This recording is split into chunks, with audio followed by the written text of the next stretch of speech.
So about a month ago, somebody shared this testimony with me, and not gonna lie, I got really excited. It kind of blew my socks off the way that they explained it. So I want to share it with you. You are gravy. So when it comes to making gravy, if you're not a culinary specialist, if you're not an expert in the kitchen, or the base of every gravy is a roux. And to get said roux, you need butter or oil. You need some type of fat. I prefer butter. So as the butter is melting, this is a parallel. This is illustrating you starting off your journey as a Christ follower. You're believing in God. You just start to understand who God is. You're reading the Bible. You're getting, all excited and all these great things. And the chef would be God. So as God sees, all right, he got you in the pan, you cook it. He adds the flour. And after he adds the flour, he's going to start to whisk you. This whisking right here, this movement is, you could say, a parallel to trials, tribulations, temptations, struggles. Things are going to get a little messy. He's going to have to whip you a little bit. You're going to have to go through some things. Jesus even said that the devil asked if he could sift Peter as wheat, and he gave him permission. But he knew that once he got out of it, he would be able to strengthen his brethren.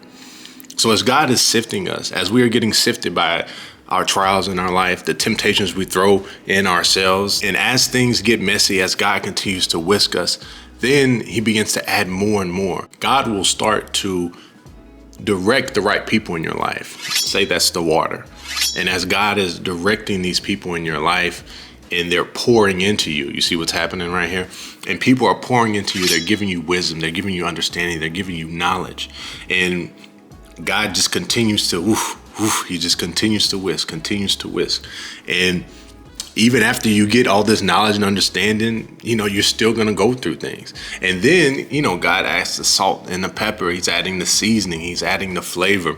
And this is going to help you stand out from the rest of the world. Jesus said that we are the salt of the earth, right? So you can't just say, all right, I'm done right now. I got the flour, I got the butter, I got the water, I'm good.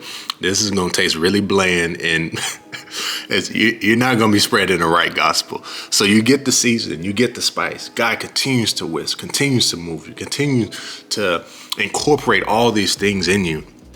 And then the beautiful part about this, not everybody's going to like the way this gravy tastes. Some people are going to say it's too thick. Some people are going to say it's too thin. Some people are going to say you didn't have enough spice in there. Some people are going to say you needed a little bit of this, a little bit of that. It wasn't strong enough. It might be a little lumpy. Your gravy might be a little lumpy. That's okay. You're going to get to a point where it's time to share what you have learned. So you got to serve the gravy, right? You can't just leave the gravy in a pot. Like that wasn't the whole purpose of it. God started the process. Yeah, that's where you started, but God wants you to get to a point where you say, all right, I have this. Let me go and serve it to someone else. Let me go and share this information with other people. And then as you begin to spread the gospel, again, you're going to get those critics. You're going to get those haters. Somebody watching the video right now, he did this wrong. Hey, that's fine.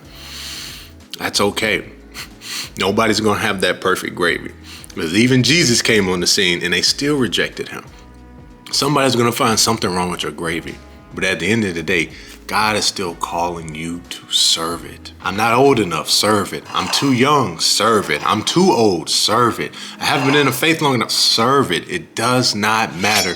You just keep on serving it. After you finish serving, all that you have left, and God is scraping out just that, that last little, let me get that little corner. And as he gets all of that out, you might think, well, I'm done. That's it. I've been faithful to the ministry for, 20 years, 30 years. That's not it. God is going to clean you up. He's going to wash it. He's going to get all the residue out of there. He's going to get you nice and clean. And then he's going to start again. So you are gravy, metaphorically, yes. And what you do with that gravy is the most important part. You serve it. And after God finishes, And after you do everything that you can, you start again. You get back in there. You read more. You learn more. God's going to put you in another situation where you're with different people. Maybe this gravy turns out a little thicker next time. Maybe this gravy is brown gravy next time. Whatever is going to help you understand this analogy, this metaphor, this illustration. You are gravy. God is calling us to serve. Who are you going to serve next?